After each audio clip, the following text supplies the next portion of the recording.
wabarakatuh. Shalom, Om Swastiastu, Namo Buddhaya, salam kebajikan dan salam sejahtera bagi kita semua. Halo semuanya, perkenalkan saya Marsha dari Fakultas Psikologi, Prodi Psikologi Universitas Bosowa dengan NIM 45240911106. Saya dari kelas A angkatan tahun 2024. Pada video kali ini saya akan menjelaskan sedikit materi tentang etika menjadi mahasiswa. Untuk memenuhi tugas karakter, minat, dan bakat yang ditugaskan oleh dosen pengampu Bapak Syahrul Alim SC MA PhD. Di video kali ini saya mengambil materi dari nilai karakter by Muhammad Mustari PhD.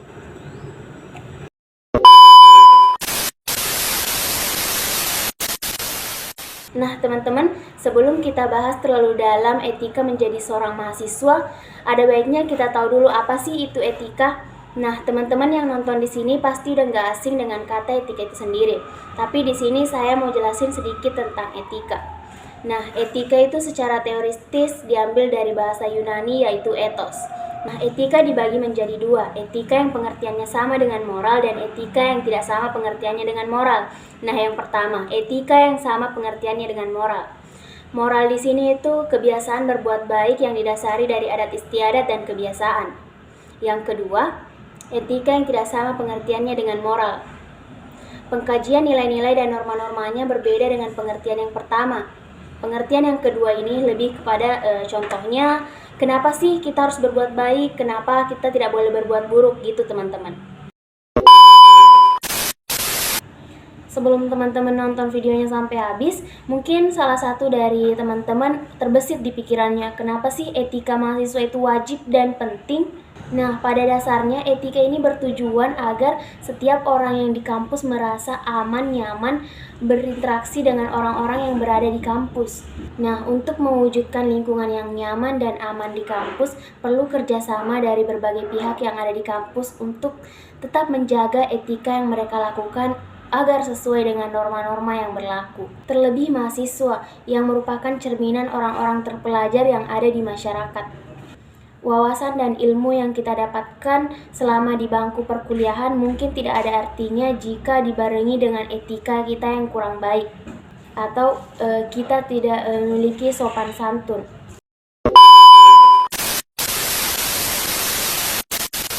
Baik, langsung saja kita ke materinya.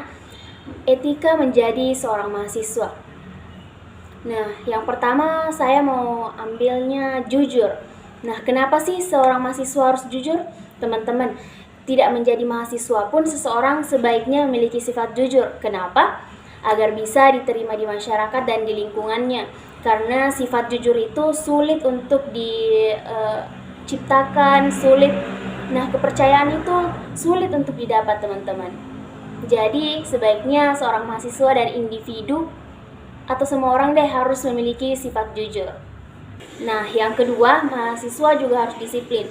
Di sini berbicara disiplin, entah disiplin waktu atau disiplin berpakaian. Berbicara disiplin berpakaian, mahasiswa juga harus mengikuti aturan pakaian yang diwajibkan kampus atau yang diperbolehkan oleh kampus, seperti memakai baju yang sopan, tidak menggunakan baju yang transparan, tidak menggunakan aksesoris berlebihan bagi pria, tidak menggunakan celana pendek atau rok pendek ke kampus, tidak menggunakan sendal atau sejenisnya. Nah, gitu. Nah, yang ketiga itu respect. Seorang mahasiswa juga harus memiliki sifat hormat atau respect dalam menjalin hubungan dengan orang lain, memiliki sifat sopan santun agar bisa dihormati juga. Jika kita menghormati orang lain, sebaliknya orang lain juga bisa menghormati kita, teman-teman. Nah, yang keempat, sopan santun. Sama seperti pembahasan sebelumnya, sopan santun. Mahasiswa harus memiliki sifat sopan santun antara mahasiswa dengan mahasiswa, mahasiswa dengan dosen, agar terjalin hubungan yang harmonis di perkuliahan. Yang kelima, patuh terhadap aturan sosial. Mahasiswa juga harus patuh terhadap norma-norma dan aturan sosial yang berlaku di masyarakat, agar mahasiswa itu sendiri bisa membangun atau menciptakan citra baik kampus.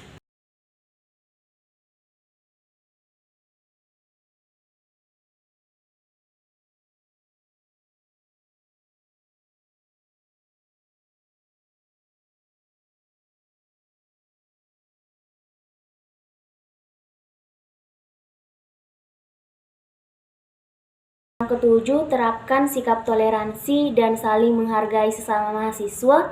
Hindari diskriminasi dan perundungan dalam bentuk apapun. Jadi teman-teman, kita tidak boleh saling membuli.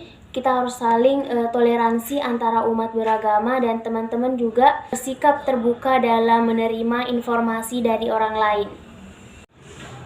Nah, yang kedelapan, mungkin menggunakan bahasa yang sopan, mencerminkan teman-teman sebagai orang yang berpendidikan, berbicara dengan sopan terhadap orang yang teman-teman temui, tidak menggunakan bahasa yang kurang sopan ketika teman-teman berbicara dengan orang yang lebih tua, berbicara dengan orang yang lebih muda contohnya.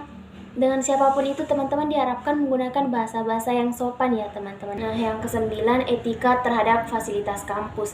Mahasiswa diwajibkan menjaga dan merawat fasilitas yang telah disediakan oleh kampus selama mahasiswa masih menempuh pendidikan di universitas tersebut.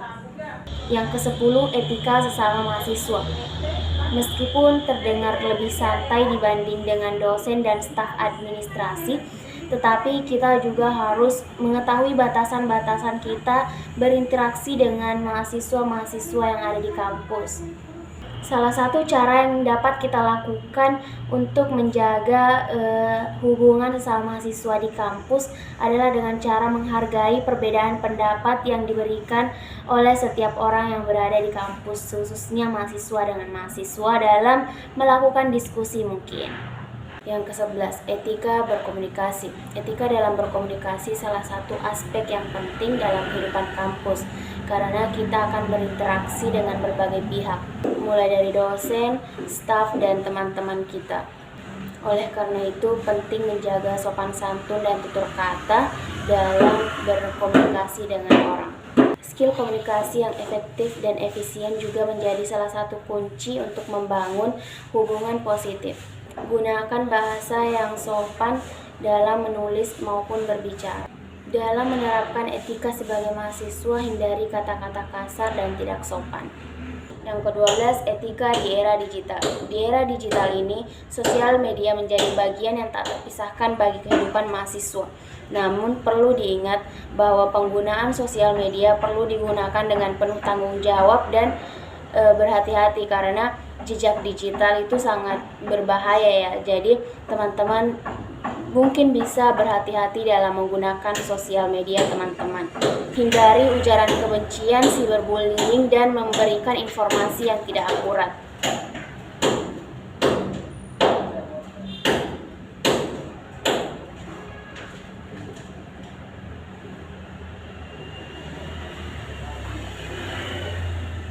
Menghormati privasi orang lain di dunia maya menghormati privasi orang lain di dunia maya sebaiknya membagikan informasi yang teman-teman sudah ketahui bahwa informasi tersebut sudah akurat. Menghormati privasi orang lain di dunia maya juga merupakan etika dalam bersosial media. Nah, yang ke-13 sama seperti sebelumnya, di sini etika dalam bersosial media. Sebagai mahasiswa, penting untuk menjaga nama baik kampus dalam media sosial teman-teman, tidak membuat konten atau video-video yang merusak citra baik kampus. Hindari membuat konten negatif hoax di media sosial teman-teman seperti Instagram dan TikTok. Pasti kebanyakan dari teman-teman pasti sudah punya akun Instagram dan TikTok. Sebaiknya digunakan dengan bijak ya. Mau bermanfaat bagi orang lain di sosial media, teman-teman bisa bagiin konten edukatif, inspiratif untuk membantu orang lain. Yang ke-14, etika terhadap dosen dan staf administrasi di kampus. Dosen dan staf administrasi di kampus diibaratkan sebagai orang tua kita. Selayaknya berkomunikasi dengan orang yang lebih tua, mahasiswa diharapkan menjaga etika dan tutur kata dalam berbicara dengan dosen dan staf administrasi di kampus. Yang terakhir, etika dalam lingkungan kampus. Mungkin teman-teman bisa buang sampahnya itu pada tempatnya. Jika teman-teman lihat ada sampah, walaupun bukan teman-teman yang buang, mungkin bisa dengan rendah hati untuk memungut dan membuangnya ke tempat sampah.